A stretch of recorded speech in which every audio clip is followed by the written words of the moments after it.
Hello everyone. After completing part 1 of chapter 7, now we will shift on part 2 of the same chapter, and the name of the chapter is Conservation of Plant and Animal from grade 8 Science. So what we have to learn in this chapter? In this video. So in this video we have to learn red data book, recycling of paper, reforestation and endangered and extinct species. So first of all, what is red data book? Then as a name suggests, red for the red color is for a danger sign only. Then so at the same way, red data book is a same kind of thing. So what is red data book? That we have to learn now. So red data book is a state document established for documenting rare and endangered species of animals, plant and fungi, as well as some local subspecies that extinct within the territory of the Russian Federation and its containment shelf and marine economic zone.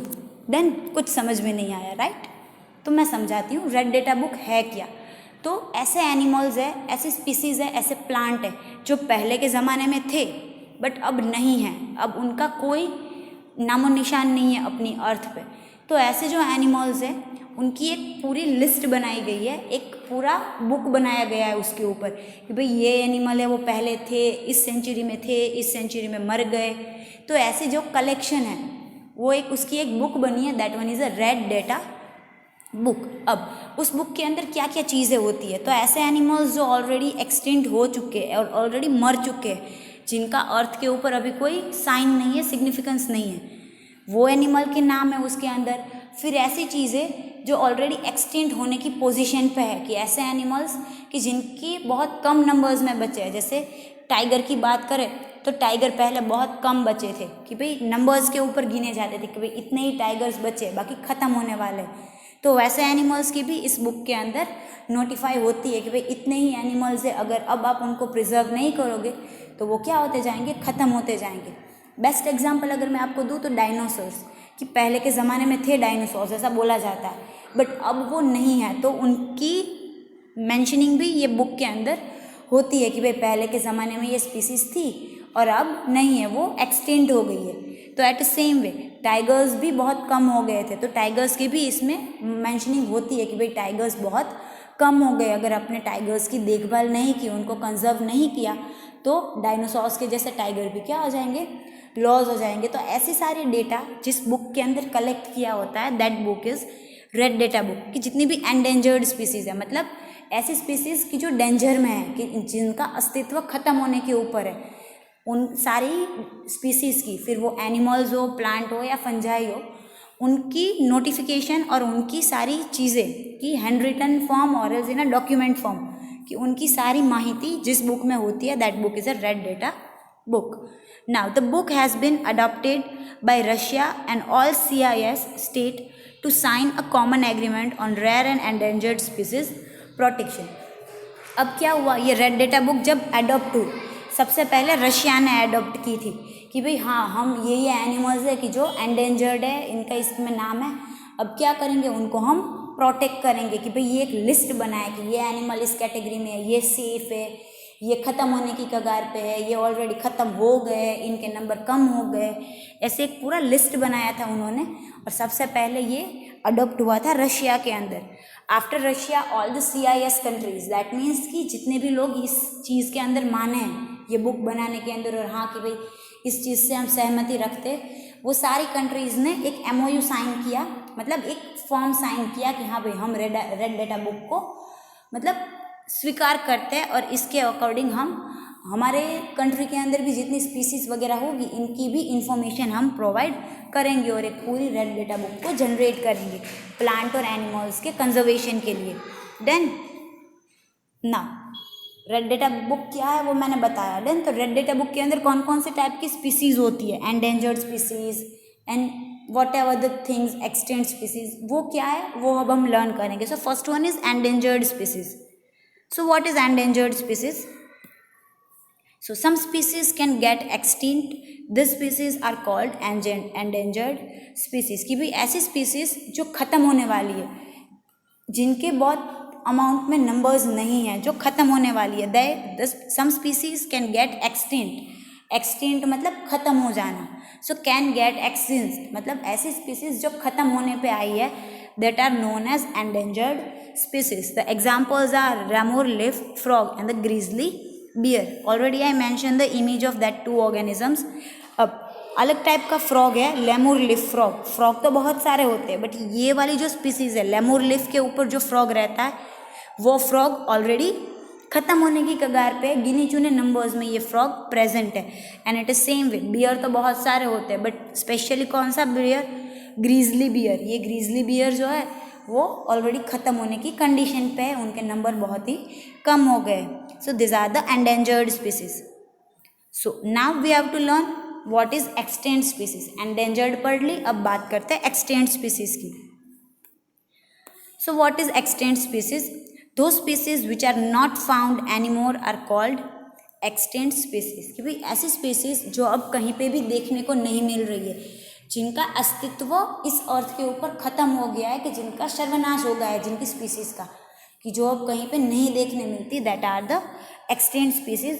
Here are the examples, that is Bali tiger, dinosaurs and सकोरोडव्स. कि ये तीन ऐसी species है कि जो पहले अर्थ के ऊपर थी, बट उनको हमने कंजर्व नहीं किया, तो क्या होगा, उनका ध्यान नहीं रखा, तो वो स्पीसीज क्या हो गई, ख़त्म हो गई. देन टाइगर है. अब आपको ये होगा कि टाइगर तो अभी भी अर्थ के ऊपर है, तो ये नॉर्मल टाइगर की बात नहीं हो रही है. टाइगर की एक स्पेसिफिक स्पीसीज थी, दैट इज़ बाली टाइगर. जो बाली टाइगर की पूरी कैटेगरी थी, वो बाली टाइगर की कैटेगरी पूरी क्या हो गई है, एक्सटिंक्ट हो गई है. बाली टाइगर, अब एक भी बाली टाइगर इस अर्थ के ऊपर नहीं है. At the same way dinosaurs are not on earth. Dinosaurs अभी कहीं पे नहीं है अर्थ पे. एंड यहाँ पे एक डव की इमेज है, that one is a socorro dove. Socorro dove भी अभी आपको अर्थ पे कहीं नहीं दिखेगा. So that are the extant species. Then तो अब आपको रेड डेटा बुक समझ में आई कि रेड डेटा बुक क्या है, कि ऐसी जो स्पीसीज है जो ख़त्म हो गई है, जो ख़त्म होने वाली है, उनकी जो माहिती एक जगह के अंदर इकट्ठा की गई है, that one is a red data book. Then after completing red data book, now we will shift on recycling of papers. कि कंजर्वेशन की बात कर रहे थे, तो एनिमल्स के कंजर्वेशन का तो पढ़ लिया. अब बात करते हैं कंजर्वेशन ऑफ प्लांट्स की. क्या प्लांट्स को किस तरीके से कंजर्व करोगे, तो सब जानते हैं, हम जो पेपर वगैरह यूज़ करते हैं वो पेपर्स प्लांट में से ही बनते हैं. तो अगर हम ज़्यादा पेपर्स वेस्ट करेंगे, ज़्यादा पेपर यूज़ करेंगे, तो हम उस पेपर बनाने के लिए ट्रीज़ भी ज़्यादा तोड़ने पड़ेंगे. सो द बेस्ट थिंग, कि सबसे अच्छा वे है कि हम प्लांट को इतने ना तोड़े, और हमारे पास जो भी यूज़ हुए पेपर है उसी पेपर को रीयूज़ कर ले, रिसाइकल कर ले, और उसमें से नए पेपर्स बना ले. तो वो पुराने पेपर का यूज़ भी हो जाएगा और प्लांट तोड़ने भी नहीं पड़ेंगे. Done. So that one is a recycling of paper. So paper recycling is a process of turning waste paper into a new paper product. अब रिसाइकलिंग ऑफ पेपर क्या प्रोसेस है, तो it is nothing but a turning of waste paper into a new paper. कि भाई पुराने paper को नए paper के अंदर कन्वर्ट करने की प्रोसेस रिसाइकलिंग ऑफ पेपर है. अब यहाँ पे मैंने आपको एक इमेज बताई है कि किस तरीके से रिसाइकलिंग होता है. तो ये आपको जो लेफ्ट हैंड साइड वाली प्रोसेस है ना, वो पेपर फॉर्मेशन की प्रोसेस है, कि जो फर्स्ट टाइम पेपर किस तरीके से बनता है. और ये जो राइट साइड वाला पोर्शन है ना, जो डॉट डॉट करके लिखा है पेपर टू पेपर, वो रिसाइकलिंग की प्रोसेस है. देन तो हम स्टार्टिंग से पढ़ते हैं कि होता क्या है. सबसे पहले तो ट्री डी है, लेफ्ट साइड वाला सर्कल देखो, तो ट्रीज़ है. ट्रीज़ में से क्या हुआ, हमने लकड़ियाँ कट की, फिर उसको क्या किया, ब्रेक किया ड्रम के अंदर, फिर उसको चॉप किया, और फिर उसमें से पेपर बनाया, थीन पेपर बनाया, राइट, जो सेंटर में पेपर है. अब उस पेपर में से हमने न्यूज़पेपर बनाया, फिर उसमें से कलेक्शन किया न्यूज़पेपर का, फिर वहाँ से कलेक्शन करने के बाद अब रिसाइकलिंग चालू करते हैं हम, कि भाई पेपर्स बन गए, फिर उस पेपर में आपने कुछ लिखा भी है, फिर वो न्यूज़पेपर हो, फिर वो रद्दी के पेपर हो. अब उसको हम रिसाइकल कैसे करेंगे. देन तो अब क्या होगा कि जो न्यूज़ प्रिंट है ना, उस साइड पे ऐसा समझो कि सारे रद्दी वाली चीज़ें हैं कि जिनको हमें रिसाइकल करना है. तो सबसे पहले क्या होगा, उसका कलेक्शन होगा, कि जितनी भी रद्दी है उन सारी रद्दी का वो लोग क्या करते हैं, कलेक्शन कर लेते हैं. अब कलेक्शन हो जाने के बाद वो क्या करते हैं, डी इंकिंग करते हैं. डी इंकिंग मतलब वो पेपर के ऊपर कुछ ना कुछ लिखा हुआ होगा, राइट। फिर चाहे वो हैंड रिटन लिखा हो या तो फिर कंप्यूटर प्रिंटिंग हो या तो प्रिंटर प्रिंटिंग हो, कुछ भी। अब नया पेपर बनाना है तो उसको पूरा ब्लैंक करना पड़ेगा, कोरा कागज़ चाहिए हमें। तो वो जो भी पुराने पेपर के ऊपर जितना भी लिखा करा होगा, जितनी भी इंक के मार्क होंगे, उसको क्या करेंगे, डी इंकिंग करेंगे कि भाई पूरी इंक उसमें से निकाल देंगे और उस पेपर को क्या कर देंगे, एकदम ही क्लीन कर देंगे। डन। तो डी इंकिंग के बाद क्लीनिंग एंड फाइन स्क्रीनिंग, कि डी इंकिंग हो गई, इंक निकल गई, उसके बाद क्या करेंगे, वो पेपर के ऊपर कुछ धब्बे वगैरह, कलर वगैरह कुछ ऐसा होगा तो उसको क्या कर देंगे, क्लीन कर देंगे, उसको ब्लीच कर देंगे। ब्लीच करने से क्या होगा, पेपर ओरिजिनल वाइट कलर का हो जाएगा। डन। और फिर उसकी फाइन स्क्रीनिंग करते हैं, फिर उसको स्क्रीन करते हैं कि अच्छे पेपर को अलग करते हैं, फिर थोड़े जो वेस्ट होते हैं कि जो अच्छे से नहीं रिसाइकल हुए उनको अलग कर देते हैं। डन। देन फिर क्या करते हैं, thermomechanical and recycling pulp mix की, फिर क्या करते हैं कि उनके अंदर जितना भी पल्प वगैरह वो मिक्सिंग करनी थी, फिर वो मिक्सिंग करेंगे और फिर उनमें से फिर अगर आपको अलग अलग कलर्स के पेपर बनाना है तो फिर इस पोजीशन पे क्या करते हैं, उनके अंदर अलग अलग कलर्स की डाई ऐड करते हैं कि भी थोड़े पेपर्स को अलग अलग कर लेंगे। जिसको रेड कलर करना है वो रेड इंक ऐड करेगा तो पेपर रेड बन जाएगा, ग्रीन करना है तो ग्रीन डालेंगे। तो इस तरीके से पेपर को कलरिंग करेंगे और फिर क्या होगा, फाइनली वो पेपर मशीन में जाके, पेपर मेकिंग मशीन में जाके पेपर फॉर्म हो जाएगा। डन। तो समझ में आया कि पुराने पेपर को किस तरीके से रीयूज़ करके पेपर की रिसाइकलिंग हो सकती है। प्लांट भी नहीं कटेंगे और सेम का सेम पेपर क्या हो जाएगा, कंटिन्यूअस रिपीट होता जाएगा। इसीलिए आपको बोलते हैं ना कि रिसाइकलिंग बुक यूज़ करो। अब आप देखना, आप जितनी भी टेक्स्ट बुक, रफ बुक या तो जो भी बुक यूज़ करते हैं ना, उसके पीछे हमेशा साइन आती है ऐसे 3 एरो रिसाइकलिंग वाली, तो वैसी ही बुक खरीदना।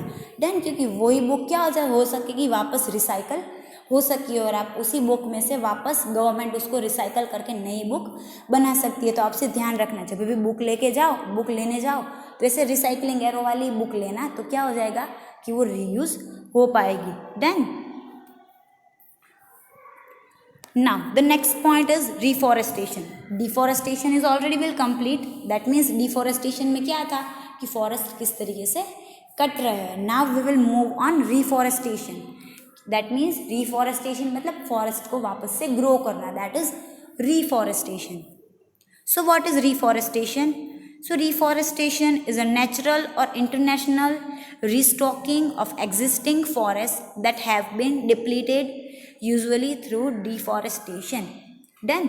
So reforestation is nothing else but redevelop a forest which is already depleted, कि ऐसे फॉरेस्ट जो ऑलरेडी डिप्लीट हो गए, जो ऑलरेडी ख़राब हो गए, जहाँ पे प्लांट वगैरह सब कुछ निकल गया था, जो मतलब एकदम बोलते हैं ना कि डेजर्ट जैसी लैंड हो गई, जहाँ पे प्लांट वगैरह, एनिमल वगैरह कुछ नहीं है, उसी जगह पे नेचुरल वे में या तो फिर इंटरनेशनल रीस्टॉकिंग मतलब प्लांट को ग्रो करने की एक प्रोसेस है रीस्टॉकिंग, कि भाई उसके स्टेम वगैरह को या फ्रूट को काट के आप वापस में सॉइल में बॉल करोगे तो उनमें से नए प्लांट्स उग जाएंगे बारिश की हेल्प से या फिर ऐसी चीज़ों से। क्या होगा कि भाई ऐसी जगह जहाँ पे पहले फॉरेस्ट था और बाद में फॉरेस्ट का मतलब डिस्ट्रॉय हो गया वो फॉरेस्ट, उसी जगह पे वापस से फॉरेस्ट को डेवलप्ड करना, that is a reforestation.